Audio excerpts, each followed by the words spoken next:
This video was made possible through the support of my patrons.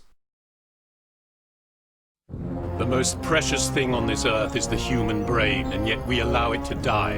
It is quite useless to resist, as we are stronger and more efficient than your Earth people. You belong to us. You shall be like us. The ascension shall begin. The strength and might of the cyber race will be confirmed. I am thy god. Thyself pain.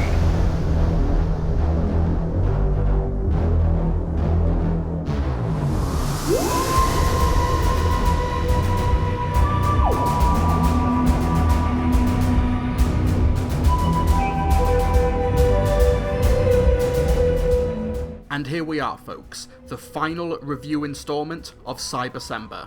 This time last year for Daleksember, I reviewed the 13th Doctor story, Resolution, which at the time was the last story of the show to have been broadcast, and now for Cybersember, I'll be talking about the last story to have been broadcast at the time of making this video, the trilogy of episodes that comprise the finale of Series 12, revolving around the Lone Cyberman. We have The Haunting of Villa Diodati, written by Maxine Alderton, along with Ascension of the Cybermen and the Timeless Children, written by showrunner Chris Chibnall. Now I know what you lot are thinking.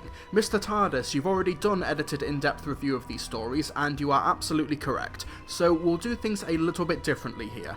Those reviews were done at the time of broadcast, nearly a year ago, a week at a time, with no idea what would be coming next, so I took each episode as they came. This time, for the purposes of Cybersember, I will be treating this as one big story, and whether or not this worked as a satisfying finale on its own. If you want to know what I thought about the revelations in The Timeless Children, then go and watch my review, but for more general thoughts and reflection and wondering whether or not these episodes hold up, let's find out now. So the events that set this story into motion are pretty innocent. The 13th Doctor, played by Jodie Whittaker, along with her companions Graham, played by Bradley Walsh, Ryan, played by Tosin Cole, and Yaz, played by Mandip Gill, go and visit the Romanticist and Gothic horror writers Mary Shelley, Lord Byron, Claire Claremont, John Polidori, and Percy Shelley on their fateful night in 1816, where the first sci-fi story Frankenstein was conjured. However, an innocent sightseeing trip takes a turn for the haunted, when strange occurrences start taking place at the Villa Diodati, along with the unexplained absence of Percy Shelley. It's also revealed that whatever is happening to the house, at the centre of it is a half-converted Cyberman by the name of Ashad, who is searching for something called the Cyberium. It's up to the Doctor to protect the authors in the house to maintain history, and to track down the Cyberium before Ashad can. Now, depending on how you arrange the stories, whether you consider it to be standalone or the first of a three-parter, I think The Haunting of Villa Diodati is hands down the best episode of Series 12. It's a genuinely creepy, atmospheric, intelligent thriller episode with a really awesome sense of style and production. Everything from the constant rain and the darkness outside, the haunting imagery of the skeletal hand wandering around, spectres haunting the corridors, this is a greatest hits compilation of the genre. It's a really cool setup as well. The plots in Series 12 have been so overstuffed and overcomplicated that it's just really refreshing to see these characters take half an episode to just talk to people, and the audience can get to learn more about them and the supporting cast, and they do silly things like dancing in the main hall, and they watch their preconceived notions of these incredible writers be brought down a peg because they were just fun-loving young adults getting caught up in debauchery during a summer away from home. Witness some of the most enlightened minds of a generation at the pinnacle, the absolute zenith of their creativity.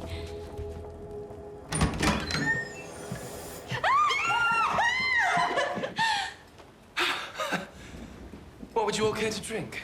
But you know what? That's a really nice way to approach it. These people are monoliths in pop culture, but this story is more interested in finding out who they were as people, taking time out before the plot starts moving to learn about their insecurities and these unconventional relationships that the group have with each other.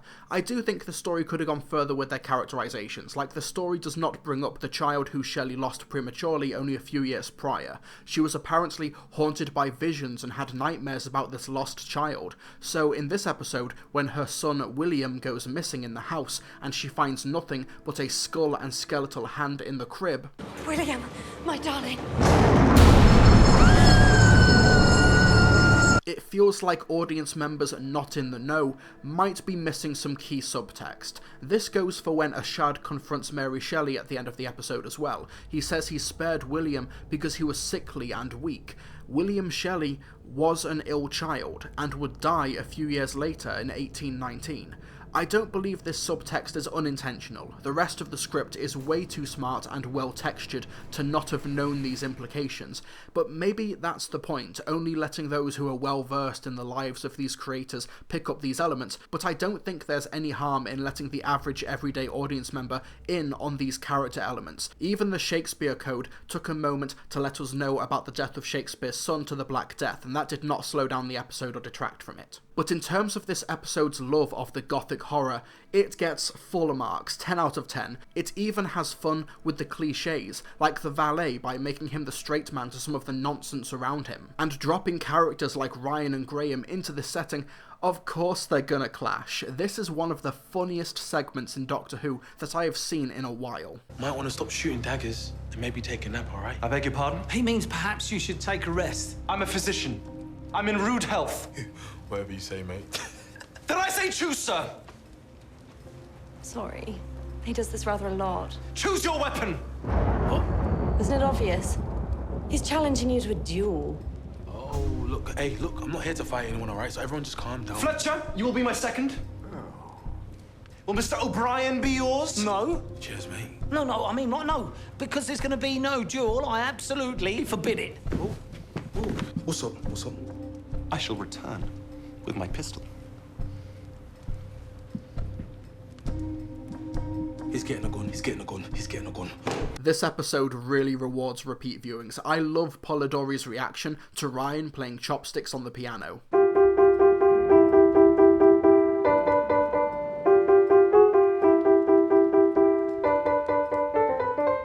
And the clashes between the Doctor and the flirtatious Lord Byron, who can't help but be intrigued by her. I don't think they're really from the colonies. No, she is from somewhere much, much stranger.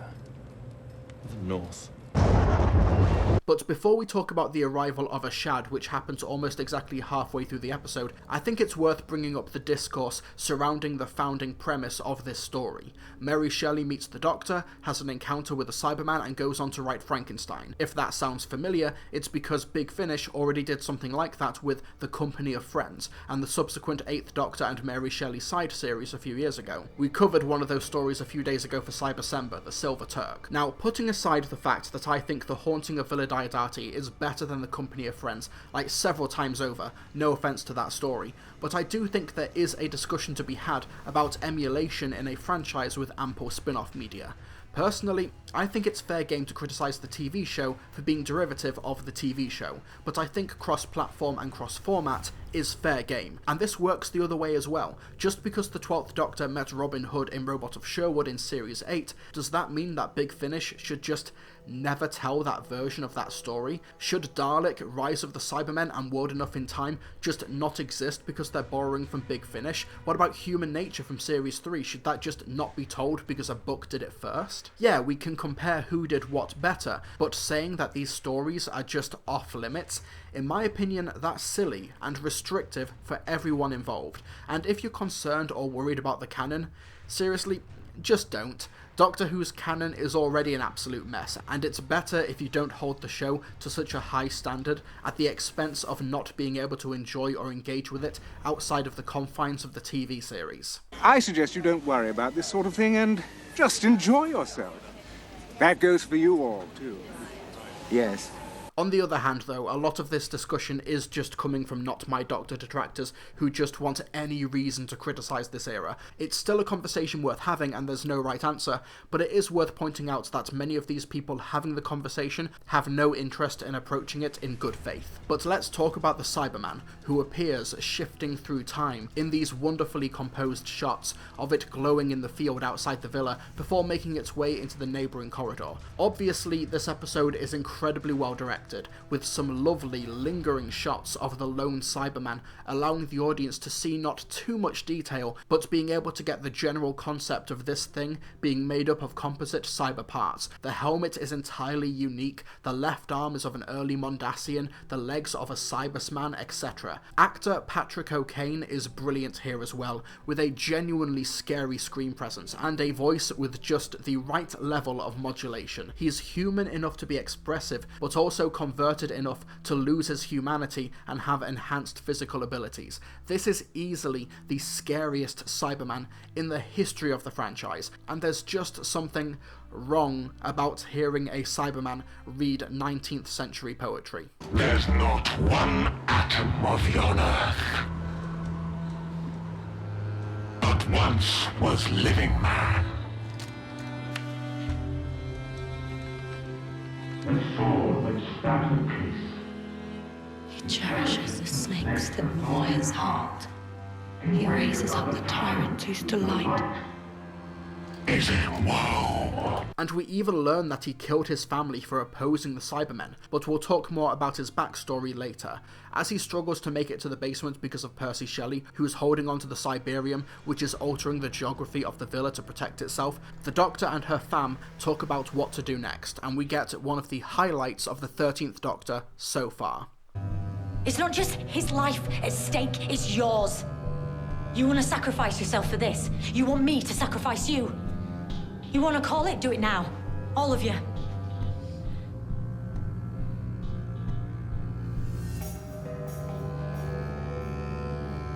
Yeah. Because sometimes this team structure isn't flat. It's mountainous, with me at the summit, in the stratosphere, alone. Left to choose. This is the type of subversion I've been waiting almost 2 years to see. Yeah, I'm sure the Doctor would like to think of herself as just part of an equal family, but as long as she keeps travelling with humans, it can never be like that. She's not just the leader of this group, but she is leagues above them in intellect, experience, and even mortality. She humours them, and maybe even herself, into thinking that this is a flat team structure, but in reality, when the chips are down, she's in charge. And I love how that revelation, the unspoken truth of quote-unquote the fam, sucks all air out of the room. The Doctor also does something very messed up when you think about it, making Percy Shelley see his eventual death, his drowning off the coast of Italy in 6 years' time, to trick the Cyberium into thinking he's dead and leaving him. She even gets called out on this. This is something very morally questionable that she does. And in a dramatic confrontation where the Cyberium tries to hide in the Doctor, Ashad forces her hand by summoning his fleet to the villa to take it by force. Rather than change history, the Doctor concedes and hands it over, and in a nice epilogue where it's basically confirmed a lot of the other creepy stuff in the villa might be because it's actually haunted, the group travel to the future to pursue Ashad, ending part 1 of this 3-part story. As a standalone story, The Haunting of Villa Diodati is absolutely fantastic. Great characters, wonderful atmosphere, memorable set pieces, and it sets the stage very, very well for a brilliant finale. However, upon reflection, the aspects that drag this story down come from its place in this saga. For example, Captain Jack a few episodes ago tried to warn the Doctor about this lone Cyberman. However, that warning does nothing. It's basically just a tease for the audience. The warning holds no bearing on the story, and without Jack there, it basically just boils down to, oh, we were warned about this. Better just give it what it wants, I guess. It's a letdown. Either the companions needed to fight back more, or Jack needed to be there. Or better yet, maybe no warning at all? Jack's warning played no role in this story, so why even bother? Also, as we go to the opening of Ascension of the Cybermen, it feels like none of the character fallout of The Haunting of Villa Diodati makes it into the next episode. The companions are still following the Doctor, and there's no reflection on the Doctor basically outing their team structure and relationship as not what they thought it was. Yeah, I'm sure Graham, Ryan and Yaz would follow the Doctor anyway, but a bombshell like that really needs addressing. Also, the Doctor goes from this... One Cyberman, but then thousands. Humans like all of you. Changed into empty, soulless shells. No feeling, no control, no way back. I will not lose anyone else to that. Do not follow me. to just taking her human, convertible friends into the middle of the cyber wars. The last 2 times the Doctor has encountered the Cybermen, people he cared about got converted. And while you may think that the fam are just in a rush to stop Ashad, they're in a time machine. They can stop and plan this out better. Maybe if they did that, they'd come up with a better plan than just landing on a random planet in the future, bringing some ramshackled weaponry that immediately fails and gets blown up. Really poor showing, but before I get too far ahead, let me back up. Ascension of the Cybermen follows the Doctor and fam towards the end of the Cyber Wars, where most of humanity has been wiped out, but the Cybermen are also on their last legs. After the Doctor and fam's attempts to aid the last of humanity go wrong, the group gets separated, with the Doctor and Ryan hijacking a cyber ship, and Graham and Yaz joining a band of survivors, both groups on their way to Ko-Sharmus to find a boundary which will transport the human race someplace safe. But Ashad is in pursuit, and not only that, but one of the boarded ships is a troop carrier, with thousands of new cyber warriors in hibernation. It's up to the Doctor and fam to stop Ashad from salvaging the cyber wars and making sure the boundary is protected. And, oh wait, actually, it's not about that. Oh, sorry, because the Master shows up, now played by Sacha Dhawan. He takes the Doctor away, and now the story is actually about returning to Gallifrey, destroyed by the Master because he learned the hidden secret of the Time Lords, the Timeless Child, who is revealed to be the Doctor, and now he's teaming up with the Cybermen to convert all of the dead Time Lords into Cyber Lords, but the Master ends up killing Ashad to get his hands on the Cyberium, and I'm sorry. This finale took a drastic turn, and honestly, as much as I would like to talk about Ascension of the Cybermen, it is mostly a setup story. It has a lot of merit to it, like I love the production design, some of the imagery is great, the special effects, the editing, I love it. Like the opening battle, despite conceptually just really undercutting our main characters, it is executed brilliantly. This feels like a genuine skirmish, and the drone footage is brilliant. Drone footage on its own can just look impressive, but there's some seriously intense piloting going on. My favourite is this shot of the cyber drone flying through this window to flank the humans in the building. It's a perfect shot. Actually, that reminds me, upload the GIF, and schedule for December 24th, 2020. I hope you're following me on this account, by the way, DW Perfect Shots, Doctor Who Perfect Shots. I put a lot of work into it. I post a perfect shot every single day on Twitter, and I take submissions via Twitter DMs. Anyway, yeah, I would love to talk about this episode, so there's a lot of cyber material in this Cyberman marathon, but this is set up for an entirely different finale. This isn't like a curveball being thrown, like the Daleks in Doomsday. This is just the story dropping everything, and just becoming something else. Ashad, despite making such a brilliant first impression, despite being so well played and is conceptually one of the most fascinating villains of the revived series, he's done dirty in his own story, because halfway through the Timeless Children, he just gets compressed by the Master, and that's basically it. We don't get to see any of the backstory, or learn about who he actually is, or his role in the cyber war. Like, you want to be all artsy and abstract with these flashes to Ireland, which is revealed to be altered memories of the Doctor pre-memory wipe? You can still do that. Just say it's Ashad, and he's seeing these strange visions as a coping mechanism for his partial conversion or something. Ashad's untold backstory is 1,000 times more interesting than the Timeless Child. Ashad said he was a willing volunteer for conversion. Why?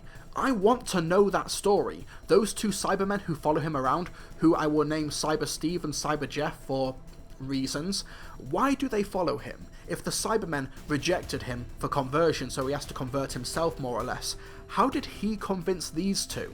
Like, the story of Ashad finding the ultimate weapon to win the cyber wars and the Doctor trying to stop him is an amazing one, but that's not the story Chibnall winds up telling, because the story gets hijacked by the Master, the Timeless Child, by Gallifrey. His story, Ashad's story, fizzles out completely, and even in Ascension of the Cybermen, the writing is kind of on the wall for Ashad, because we get cool lines, but with no background or context to make it work with the audience. Carrying a Cyberman that makes other Cybermen scream. Okay, awesome line, but what is he even doing? But let's talk about those Cybermen that he's drilling into. The Cyber Warriors. might be my favourite Cybermen design of the revived series. The proportions, the texturing, the face, I love almost everything about it. They're meant to be a warrior class, so they can be forgiven for being more industrial and less human than some of the other designs. Their designation is to fight, not to survive or convert others necessarily. If I had to nitpick, I just wish there was something human there. Maybe being able to see the human eyes behind the eye holes, or maybe a see-through chin, like the 1980s ones. Yaz, Graham and the other human survivors plan to open one up, empty out the human remains and use them as disguises, and I wish, as morbid as this sounds, that we did get to see those human remains. The Cybermen aren't robots, they are suits, they are cyborgs. I think, outside of Ashad, that should have been reinforced visually. So you want us to disguise ourselves as Cybermen? You ever open one up? Well, I guess it might be pleasant. They're full of human remains. Well, I don't need it spelling out, do I? Apart from that though, I love these things. My new cyber warriors are purged of organic components. We shall rise towards full automation, driven by the intelligence of the Cyberium. Wait, so there are no human components? Then what did Graham and Yaz scoop out to occupy the suit? Has Ashad mixed up his tenses? Did he mean they will be purged, or they already are?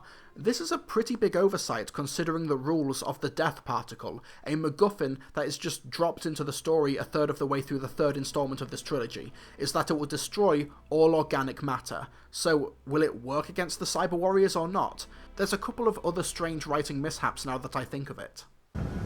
Quite a grudge you've got against humanity, especially considering you used to be one. I've checked this, and Jodie did not misspeak. That is actually in the shooting script. Now, for my thoughts on the Timeless Child as a concept and an altering of the Doctor Who universe, check out my original review. But since then, and especially after rewatching this episode, I have a lot of thoughts about how this episode handled it within its own bubble. I am absolutely all for changing the history, but I think making it the final note of a series that might not come back for another 2 years will not do much to engender goodwill to your audience. This is something you drop mid-series and explore it for the finale. Also, I do love the idea of the Time Lords essentially stealing regeneration by torturing an abandoned child. It's just another terrible part of Time Lord history that they would bury, and I think there's an interesting story to be told there, and relevant as well, as colonialism and stolen culture and technology, that was how a country like the UK became so powerful in the first place, and with our current government pushing back on our history curriculum, wanting to make sure that that accurate history is not taught in schools, it could make a story like this really relevant. Depressingly. I just wish that the Time Lords actually had some sort of relationship with the 13th Doctor, so this feels like a betrayal instead of just another thing to add to the pile of why the Doctor hates her own society. Why would they lie?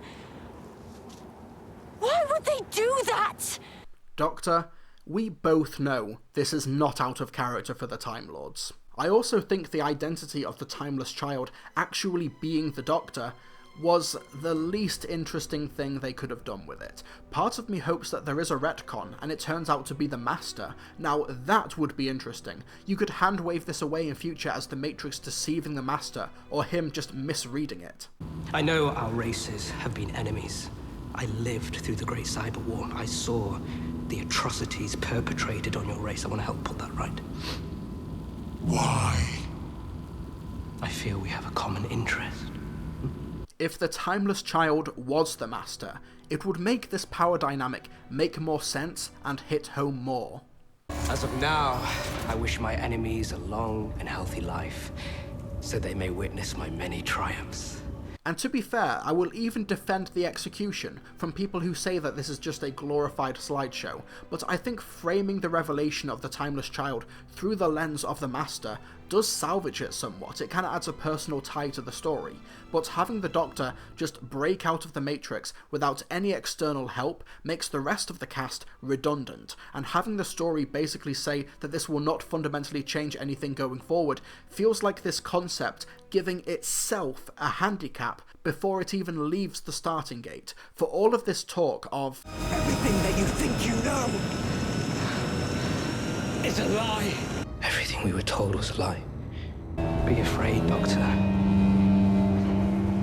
Because everything is about to change. It does sure buckle and cave and go for the whole, this doesn't really change anything very, very quickly. It means I'm not who I thought I was. Because your memories aren't compatible with what you've learned today? Yes. Have you ever been limited by who you were before?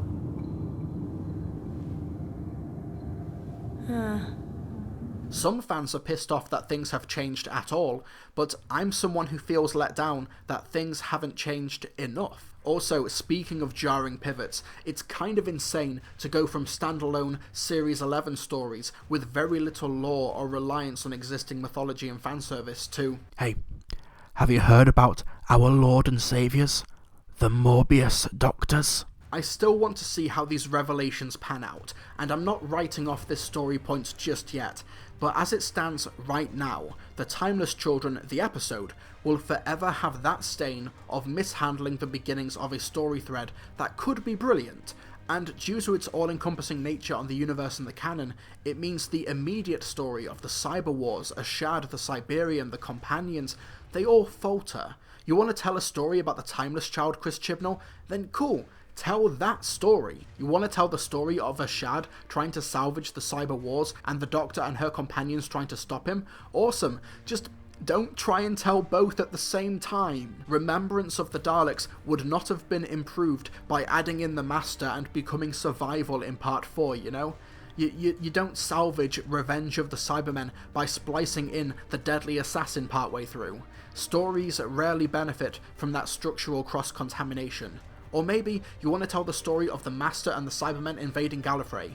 Cool, I just wish that this story had just been that, you know? And then the cliffhanger ending for the series could have been asking the question of why the Master did this, and then deal with the Timeless Child another time. There's something to be said for the timing of massive revelations, instead of just relying on the revelations themselves. An image like Ashad, the lone Cyberman who traversed time itself to rip victories from the jaws of defeat, stepping foot on Gallifrey, should hold so much more weight, but it doesn't because the Master is upstaging the Cybermen and Ashad just gets zapped out of the story like he was insignificant, and also Ashad setting foot on Gallifrey kind of loses its meaning when the Master was the one who destroyed it and the Master invites him in. This is made even worse by the fact that this is the third Cyberman story in a row where they end up playing second fiddle to the Master. Not only did this finale try and be multiple finales at once, essentially diluting down all of these plot points, the plot twists, the villains, meaning that nothing gets adequate time to develop or affect our characters, but they also come way too early to actually have the adequate build-up to meaningfully impact our characters or the audience. The Doctor has been non-stop for 3 episodes, so we never have any time to learn about how she's feeling or responding to these revelations, and because the 13th Doctor's relationship with Gallifrey hasn't been established, it doesn't mean anything when it's destroyed, and we don't know what the internal conflict is when she's got her hands on the button at the end. One of the killers of this finale is the simple fact that the revelation of the existence of the Timeless Child and the identity of the child are back-to-back revelations. Before the audience can even wrap their minds around the rewriting of Time Lord history, they also have to contend with the Doctor's identity. I'm sorry, you can't effectively do both at the same time. The former feels like it should have been established in the Series 12 finale, and maybe the latter in the Series 13 finale. Just nothing is allowed to settle or have impact. Twists aren't just twists for the audience, they're twists for the characters. How do the characters feel about these twists? And listen, I have spent much longer than I intended to talking about the Timeless Child in this video, when I should be talking about the lone Cyberman. But it's impossible to talk about him when you get to the capper of this trilogy. He just vanishes halfway through the episode with a story part told and a backstory half explained. Now, great villains in the Chibnall era has been a consistent factor, from the Reconnaissance Dalek, the Master and the new Cybermen, but great villains can only be as good as the stories that they're in. Now, this finale doesn't anger me like Death in Heaven. It doesn't bore me like Revenge of the Cybermen, and I can't pick it apart 1,000 times over like Nightmare in Silver. But I really don't think it works, and its issues are of its own making. You want to upend the history of the show? Hell yeah, go for it. I'll support you all the way. Just don't force it in a story that's already 1,000 times more interesting in this moment with Ashad and the Cyber Wars. You want to bring the Master back? Cool. Just don't have him undercut the villain you've only half explored. This literally happened in Spyfall as well. Once the Master comes along, Daniel Barton, practically nothing to do. You want to show that the companions have grown? Lovely. Then give them something to do that contributes towards the A-plot instead of an inconsequential C-plot. You've come a long way, Graham O'Brien. Thanks, Jez. I want you to know, I think you're such an impressive young woman. Never thrown by anything. Always fighting. Guys, this isn't how character development works. It's meant to be proven through action, and by action I don't mean like Ryan opening Series 12, failing at basketball, and then ending it by getting a good throw on the Cybermen. No, you are kidding yourself if you think that's what a character arc is. But the issue here is that the story is so concerned about the Doctor as the Timeless Child, reintroducing the Master, setting up the Cyber Wars and Ashad and the Cyberium, that Graham, Ryan and Yaz, 3/4 of our central cast, remember, are spare parts in the story. They don't actually do anything. There's so many opportunities being missed here, even on the small scale stuff. Like, keep in mind that Ryan is present in the scene where this happens. What is that? That's not possible. I've never seen it look like that before. That's my home planet. That's Gallifrey. Surely, Ryan should have something to say about that, right? We're not even going to cut to Ryan during this discovery? One of the companions who has been pestering the Doctor for 20 episodes about where she came from? Nope, because this episode is more concerned with the twist itself, rather than how the characters react or engage with that twist. Even when the Doctor goes to sacrifice herself at the end of the story, her fam don't do anything to stop her. We're not letting you go. You're not doing this. Get off me, Az!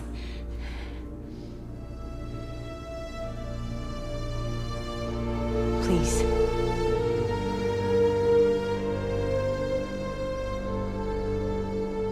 Yes.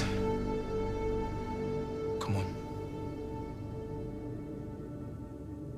Stop, don't come back. And then Koshamus just runs in, reveals that he sent the Cyberium, and the Doctor just legs it. The companions have nothing to do, and the Doctor is present, but not proactive, in what's meant to be a finale that's centered around her revelations. I also have nothing to say about the supporting cast, other than Koshamus being pretty cool. The rest of them have just been given funny names like Ravio, Yedlami, Feecat, instead of well-defined personalities. Julie Graham is fun, but she's so much better than this material.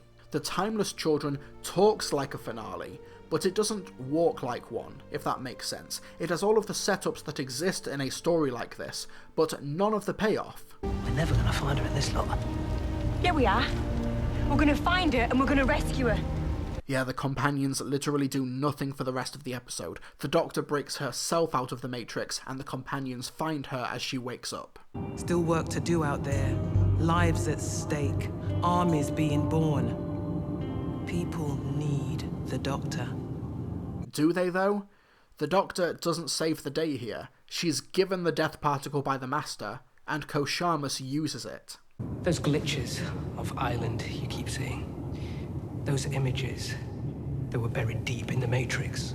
There is zero indication that the Doctor is privy to these visions in Ascension of the Cybermen. She doesn't react to them, she doesn't acknowledge them, the story isn't even edited in a way that the audience can infer that these relate to the Doctor. The main issue here is that The Timeless Children is not a story about the Timeless Child. The revelations themselves, when you get right down to it, is just a way to distract the Doctor for half an hour so she can't stop the Master while he forms an alliance with the Cybermen, and something that gets interspersed with the Doctor's companions doing something entirely different. The biggest indicator that this finale just didn't work is that I don't feel anything when watching it. Think about it. The Doctor's entire history has been thrown into doubt. There's this massive revelation about her own people, which even tears apart the only other person in this universe who can even relate to her.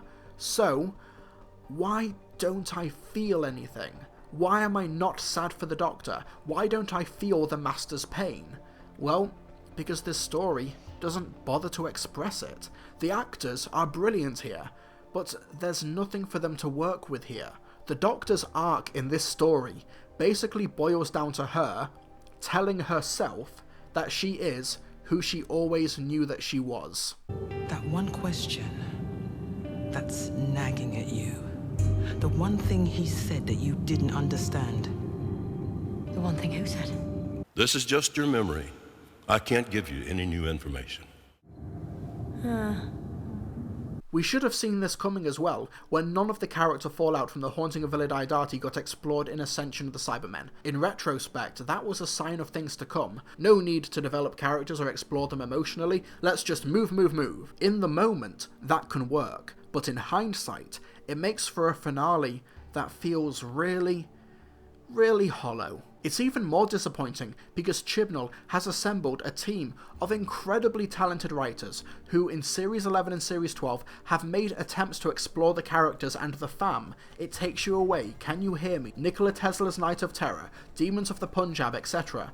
But their work feels all for naught if they're exploring these characters and handing this metaphorical baton to Chris Chibnall for the finale, who just decides to grab it and run off in the opposite direction, or, worse yet, do nothing at all. I don't even care how cool the Cyberlords are. If they're only showing up in the final 20 minutes in a 3-hour story, of course they're gonna fall flat. Heavy sigh. This is easily the most disappointing story I have watched this month, not just because it starts brilliantly. The Haunting of Villa Diodati is truly special, and Ascension of the Cybermen is sloppy, but it's moving the pieces on the board to somewhere interesting.